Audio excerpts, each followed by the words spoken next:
এত ভিড়ের মাঝখানে আমাকে দেখা যায়, আমি কিন্তু এর মাঝখানেই আছি। আর এত চমৎকার চমৎকার মুখগুলার সাথে আমার পরিচয় গতকালকে হয়েছে।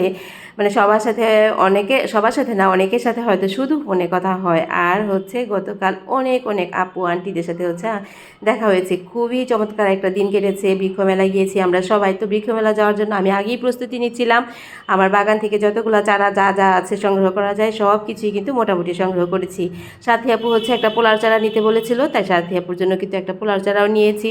আমার এখানে সাদা যে মরিচটা পাকা ছিল সেখান থেকে যেগুলো পাকা ছিল সব নিয়ে গেছি। আর এই হচ্ছে আপুদের সাথে আসার পর এত ভালো লাগলো। এখানে তনিমা আপুর সাথে শুধু আমার এই যে ফোনে হোয়াটসঅ্যাপে কথা হয়েছে, কিন্তু আর মোবাইলে ভিডিওতে যা আমরা দেখি, ববি আপুর সাথে তার আগে ববি আপুর বাসায় গিয়েছি। আর পাপি আপুকে তো সবসময়ই পাপি আপুর সাথে আমার কথা হয়। আমার মনে হয় প্রতিদিনই পাপি আপুর সাথে কথা হয়। পাপি আপু হচ্ছে একদম মানে প্রথম যাদের বলতে গেলে আমার মানে পেজের মধ্যে যাদের পরিচয় বা ফোনে যাদের সাথে সবচেয়ে বেশি কথা হয়, তার মধ্যে এই যে আয়শা আন্টি কিন্তু আসছে শুধু আমাদের দেখার জন্য। এত ভালো একটা সময় কেটেছে। আর এই যে ববি আপু তৈমি আপুদের যেহেতু একটা গ্রুপ আছে, বেশ কিছু মরিচ এবং বীজের হচ্ছে বীজ নিয়ে এসছে আপুকে দেওয়ার জন্য। তার মধ্যে আয়শা আন্টি আমাদের জন্য আবার মুড়ি মাখানো কিনেছে, সবাই মুড়ি মাখানো, তারপর সিঙ্গারা সমোসা সবাই মিলে এত আনন্দের সাথে সব কিছু, মানে মনে হয়েছে সব কিছুই যেন সুন্দর, সব কিছু এত মজার ছিল, এত ভালো লাগছে। এই যে একটা জায়গার উপর দাঁড়িয়ে থেকে যে কতক্ষণ সময় পার হয়ে গেছে বলতেই পারবো না। তনিমা আপু সেই সুদূর বাসা নড়াইল থেকে কিন্তু হচ্ছে আমাদের জন্য বক ফুলের চারা নিয়ে এসেছি। তো আপুকে অনেক অনেক ধন্যবাদ। শুধু বক ফুলের চারা না, আপু কিন্তু আমাদের জন্য মিষ্টিও নিয়ে এসছে। এই যে ভাই হচ্ছে মিষ্টির প্যাকেটটা খুলে দিচ্ছে, আমি তখন বলছি আপুকে, আপু মিষ্টিটা আমার কাছে দাও। মিষ্টি আমার সবসময় প্রিয়। আর এই যে মিষ্টির প্যাকেটটা নিয়ে সবার সাথে নিয়ে খাচ্ছি। আমি কিন্তু বেশি খেয়েছি, আমি মনে হয় 6 থেকে 7টাই খেয়ে ফেলছি, কারণ মিষ্টি আমার খুবই ভালো লাগে। আর এই মিষ্টিটা ছিল খুবই মজার। আর আপুদের জন্য যা যা নিয়ে এসেছি সবই দিয়েছিলাম।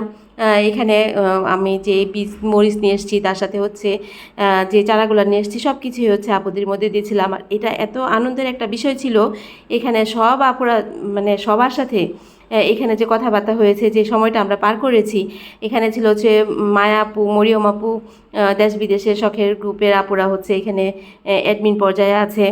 তাদের সাথে পরিচয় হয়েছে। আমি আসলে কাউকে আগে চিনি না এখানে যারা বাগান গ্রুপের সাথে আছে আর কি, কারণ আমি কোনো গ্রুপের সাথে এর আগে জড়িত না, কিংবা যাইও না। আসলে আমার সেইভাবে সময় হয়ে ওঠে না। তবে যাই হোক, চমৎকার একটা যেমন পরিবেশ ছিল, তেমন চমৎকার একটা সময়ও কাটিয়েছি। তার মধ্যে যে সকল আপুকে আমি বোল ভর্তি করে আমার কাজগুলো নিয়ে এসেছিলাম। আর এটা ছিল একদম অন্যরকম আরেকটা প্রাপ্তি। তো মায়া আপু, মরিয়ম আপুর সাথে হচ্ছে যে দেশ বিদেশের শখের বাগান গ্রুপ থেকে হচ্ছে আমি, ববি আপু আর তনিমা আপুকে হচ্ছে এক রেজিস্ট্রার সম্মাননা দেওয়া হয়েছে। অনেক অনেক ধন্যবাদ দেশ বিদেশের শখের গ্রুপ সকলকে, লিটন ভাইকে, এডমিন গ্রুপে যারা আছে সকলকে।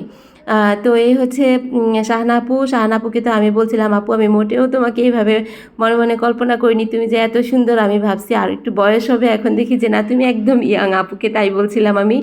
এত ভালো লেগেছে, এত চমৎকার। আর আন্টি হচ্ছে চলে যাবে এখন, জেসমিন আন্টি, খুবই প্রিয় আন্টি, আমার একজন অনেক প্রিয় একজন মানুষ। যে শাহানাপুকে কী সুন্দর লাগছে না, অনেক সুন্দর লাগছে। আমি কিন্তু আপুকে মনে মনে এভাবে চিন্তাই করিনি। এই যে পাপি আপু আমার উপর রাগ দেখাচ্ছে, বলছে আমি কিন্তু এখন রাগ করবো, মানে আমি এখনও কথাই বলছি সবার সাথে, মানে সবাই মিলে খাবো এখন একসাথে, সেই জন্য পাপি আপু আমার দিকে এইভাবে তাকিয়ে আছে।